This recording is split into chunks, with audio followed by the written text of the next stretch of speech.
Hi అండి. Welcome back to my channel. ఈరోజు అయితే మీకు రెడీమేడ్ డ్రెస్కి జిప్పు ఎలా వేసుకోవాలో ఈ వీడియోలో అయితే చూపిస్తున్నానండి. జిప్పు ఎంత నీట్గా వేసానో చూడండి. వేసింది కూడా చూపిస్తున్నాను మీకు. ఇంత పర్ఫెక్ట్గా ఎలా రావాలో ఇప్పుడు వేసే విధానం అయితే చూసేద్దాము. ఫస్ట్ మనకి జిప్ సైజ్ ఎంత కావాలో టేప్తో కొలత అనేది వేసుకోవాలండి. నేనైతే 9.5 ఇంచుల వరకు తీసుకున్నాను. ఎందుకంటే బ్యాక్ నెక్ అనేది చాలా డీప్గా ఉంది, అందుకని 9.5 ఇంచులు అయితే సరిపోతుంది. తీసుకొని మధ్యలోకి అయితే ఈ విధంగా ఫోల్డ్ చేసుకోవాలండి. వీడియోలో చూపిస్తున్న విధంగా కరెక్ట్గా సెంటర్లోకి ఒక మార్క్ అయితే వేసుకొని మనం 9.5 ఇంచులకి ఎక్కడైతే మార్క్ వేసుకున్నామో అక్కడ నుండి స్ట్రైట్గా పెట్టేసి ఒక లైన్ అయితే వేసుకోవాలి. వేసుకొని ఇప్పుడు దీనికోసం అయితే ఎక్స్ట్రా క్లాత్ ఇంకోటి తీసుకోవాలండి. ఈ విధంగా ఎక్స్ట్రా క్లాత్ అయితే ఒకటి తీసుకున్నాను నేను. తీసుకొని దీన్ని కూడా కరెక్ట్గా సెంటర్ చేసేసుకోవాలి. చేసుకొని ఈ విధంగా గోరుతో నీట్గా ఒక లైన్ అయితే వేసేసుకోవాలండి. వేసుకొని దీనికి కూడా డీస్ మార్క్ అనేది వేసేసుకోవాలి.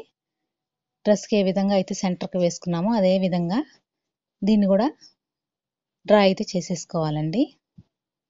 ఈ విధంగా చేసుకొని దీనికి సెంటర్, అలాగే పై క్లాత్కి కూడా సెంటర్ అనేది కరెక్ట్గా పెట్టేసుకొని ఒరిజినల్ క్లాత్ అనేది కింద సైడ్ పెట్టుకోవాలి. అలాగే మనం తీసుకున్న క్లాత్ని పై సైడ్ అయితే పెట్టుకోవాలండి. పెట్టుకొని మనం కరెక్ట్గా సెంటర్కి ఏ విధంగా అయితే మార్కింగ్ వేసుకున్నామో దానిపైన అయితే కుట్టుకోకూడదు, దాని పక్కనే కుట్టుకోవాలండి. ఇలా నియర్గా అనేది కుట్టేసుకోవాలండి. ఫస్ట్ అయితే రఫ్ చేసుకొని కింద కరెక్ట్గా లైన్ దగ్గరే ఉందా లేదా అనేది చూసుకుంటూ మనం డ్రా అయితే ఎలా అయితే చేసుకున్నామో దాని పక్కనే ఈ విధంగా కుట్టుపడే విధంగా కుట్టయితే వేసుకోవాలి. కొంచెం కిందకు వచ్చిన తర్వాత పలక షేప్లో అనేది తిప్పుకోవాలండి. లైట్గా మీకు వీడియోలో నీట్గా కనిపిస్తుంది చూడండి. ఇంకా ఇటు సైడ్ తిప్పుకొని ఇటు కూడా ఒక కుట్టు అయితే వేసేసుకోవాలి. కుట్టు వేసుకొని మనం ఫస్ట్ ఏదైతే డ్రా చేసుకున్నామో సెంటర్కి దాని మధ్యలో అయితే కట్ చేసుకోవాలండి. ఫస్ట్ నా ఛానల్ ఎవరైనా ఫస్ట్ టైం కనుక చూస్తున్నట్టయితే నా ఛానల్ అనేది సబ్స్క్రైబ్ చేసుకోండి. ఇలా నీట్గా కుట్టేసుకున్న తర్వాత కరెక్ట్గా ఆ సెంటర్లో కట్ చేసుకోవాలండి. ఇంకా జిప్పుని వేరే విధంగా కూడా వేసుకోవచ్చండి, నేను చూపించేది కాక. ఇంకోటి ఇప్పుడు మనకు కనిపిస్తుంది కదా జిప్ అనేది, ఇంకో రకం అయితే జిప్ అసలు కనిపించదు, పై సైడ్కి క్లాత్ అనేది వచ్చేస్తుందండి. వాళ్ళైతే ఇలా వేయమన్నారు, అందుకని ఈ విధంగా వేసాము. ఆ వీడియో కూడా మీకు కావాలంటే అప్లోడ్ అయితే చేస్తానండి. ఈ విధంగా కట్ చేసుకొని కింద పలక షేప్లో వచ్చింది కదా, దానికి అటు మూలన ఇటు మూలన కట్స్ అయితే ఇచ్చుకోవాలండి. మీకు షేప్ అనేది తిరగడానికి దగ్గరగా చూపిస్తున్నాను చూడండి. ఈ విధంగా అయితే కట్ చేసుకోవాలి. కట్ చేసుకున్నాక ఈ విధంగా పైకి అనేది తిప్పేసి పైనే కుట్టు అయితే వేసుకోవాలండి. మనం తీసుకునే ఎక్స్ట్రా క్లాత్ మీదే పడేటట్టుగా ఒక కుట్టు వేసుకుంటే మీకు ఇటు తిప్పంగానే నేరుగా అనేది తిరిగిపోతుంది, పక్కకు రాకుండా ఉండటానికి అన్నమాట ఇది. అదే కుట్టు వేయకపోతే పై క్లాత్ కిందకి పైకి అలా కనిపిస్తూ ఉంటుంది. ఈ విధంగా కుట్టేసుకున్నామంటే ఫినిషింగ్ అనేది నీట్గా వస్తుందండి. ఈ కుట్టు వేసినాక మీకు చూపిస్తాను చూడండి, అప్పుడే మీకు అర్థమైపోతుంది ఎంత నీట్గా వచ్చిందనేది. ఇదిగో చూడండి ఎంత బాగా వచ్చింది. ఇట్లా తిప్పంగానే తిరిగిపోతుంది, ఇంకా లోపల క్లాత్ మనకు బయటకంటూ కనిపించదు. అలా వేసుకున్నామంటే కరెక్ట్గా వచ్చేసింది చూడండి. 4 పక్కలా చూపిస్తున్నాను. ఇలా వచ్చిన తర్వాత ఇప్పుడు ఒరిజినల్ క్లాత్ మీదుగా దాని మీద కూడా పై సైడ్ ఒక కుట్టు అనేది వేసుకోవాలండి. కుట్టు వేసుకున్నాక జిప్పు వేసుకుంటే నీట్గా అనేది వస్తుంది. ఇప్పుడు జిప్పు తీసుకొని దానికి కూడా ఒక మార్కింగ్ అయితే వేసుకోవాలండి, ఎంత పొడుగు కావాలో. ఇప్పుడు మనం కుట్టుకున్నాం కదా, అంత పొడుగే కరెక్ట్గా పెట్టేసుకొని ఒక మార్కింగ్ అయితే వేసుకోవాలి.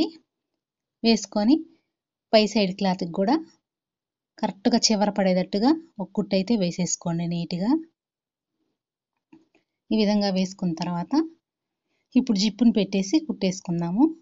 ఇప్పుడు జిప్పు వచ్చేసి కరెక్ట్గా పెట్టుకొని మనం కుట్టిన దాని పక్కనే మరో కుట్టు వేసుకోవాలండి, ఫ్రీగా రావడానికి నీట్గా వస్తుంది. ఇప్పుడైతే పక్కకు పోకుండా వేసుకోండి.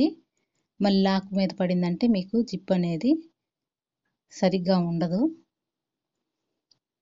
ఇప్పుడు రఫ్ చేసే దగ్గర మాత్రం బాగా రఫ్ చేసుకోవాలి. కింద సైడు కింద పలకలాగా తిరిగింది కదా, దాన్ని మాత్రం 2-3 సార్లు రఫ్ చేసుకోవాలంటే జిప్ అనేది ఊడకుండా ఉండడానికి.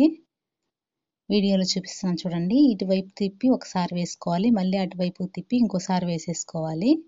అలా 2 సార్లు వేసుకున్న తర్వాత మళ్ళీ ఇటువైపున పొడుగ్గా మిగతాదంతా వేసేసుకోవాలండి. వేసుకొని మీకు జిప్పు పొడుగు ఎంత ఉందో చూసుకొని ఎగస్ట్రా కట్ చేసేసుకోవాలండి. ఒక 1/2 ఇంచ్ ఎగస్ట్రా ఉంచుకుంటే సరిపోతుంది. మిగతాదంతా కట్ చేసేసుకోండి. ఇప్పుడు ఆ 1/2 ఇంచును కూడా మనం కుట్టుకుంటున్నాం కదా, ఆ లైనింగ్ లోపలికి మడిచేసుకొని ఒక కుట్టు అయితే వేసుకోండి. అప్పుడు నీట్గా ఉంటుంది ఫినిషింగ్. ఆ పైన వేసేసుకొని రౌండ్ కూడా ఒక కుట్టు అనేది లాగేసుకోండి. పక్కకు లైనింగ్ వచ్చింది కదా మెడ సైడ్కి, మీకు వీడియోలో నీట్గా కనపడుతుంది చూడండి. ఈ విధంగా ఫోల్డ్ చేసేసుకొని ఒక కుట్టు అయితే వేసేసుకోవాలి. వేసుకొని ఇటువైపు తిప్పుకొని ఆ రౌండ్కి కూడా ఒక కుట్టు అయితే వేసేసుకోండి. రఫ్ చేసేసుకుంటే గట్టిగా ఉంటుంది. ఇప్పుడు పక్క సైడ్ కూడా ఎగస్ట్రా కట్ చేసేసుకొని దాన్ని కూడా లోపలికి అనేది ఫోల్డ్ చేసుకొని దాన్ని కూడా ఒక కుట్టు అయితే వేసుకోండి. వేసుకొని ఇప్పుడు లోపల ఎగస్ట్రా క్లాత్ ఏదైతే పెట్టామో దాన్ని ఎగస్ట్రా కొంచెం ఉంచేసుకొని మిగతాదంతా కట్ చేసుకొని దాన్ని కూడా 4 పక్కల కుట్టు అయితే వేసేసుకోవాలండి. అది కూడా కుట్టిన తర్వాత చూపిస్తున్నాను చూడండి. ఆ విధంగా కుట్టేసుకున్నామంటే లోపల సైడ్ కూడా నీట్గా ఉంటుంది. అలా వేసేసిన తర్వాత జిప్పు నీట్గా ఓపెన్ అవుతుందా లేదా ఒకసారి అయితే చెక్ చేసుకోండి. మీకు మరో టిప్ కూడా చెప్తున్నానండి. జిప్ అనేది మీరు పైకే వదిలేశారంటే ఓపెన్ అయిపోతూ ఉంటుంది. హుక్స్ కానీ ఏమన్నా పెట్టుకోవాలి. నేను చెప్పిన విధంగా అయితే మీకు హుక్స్ కూడా పెట్టుకునే అవసరం ఉండదండి. లాక్ అనేది పైకి ఉంటే మాత్రం జిప్ ఇలా ఓపెన్ అయిపోతుంది. నేను వీడియోలో చూపిస్తున్నాను చూడండి. అదే మనం లోపలికి నెట్టి లాక్ గనక చేసేసామంటే ఎంతలా అయినా రాదండి. చాలా నీట్గా ఉంటుంది. నా వీడియో కనుక మీకు నచ్చినట్లయితే ప్లీజ్ సబ్స్క్రైబ్ చేయండి, లైక్ చేయండి, షేర్ చేయండి. ఇగో చూస్తున్నారు కదా, ఇప్పుడు ఎంతలా అయినా రాదు, చాలా నీట్గా వస్తుంది.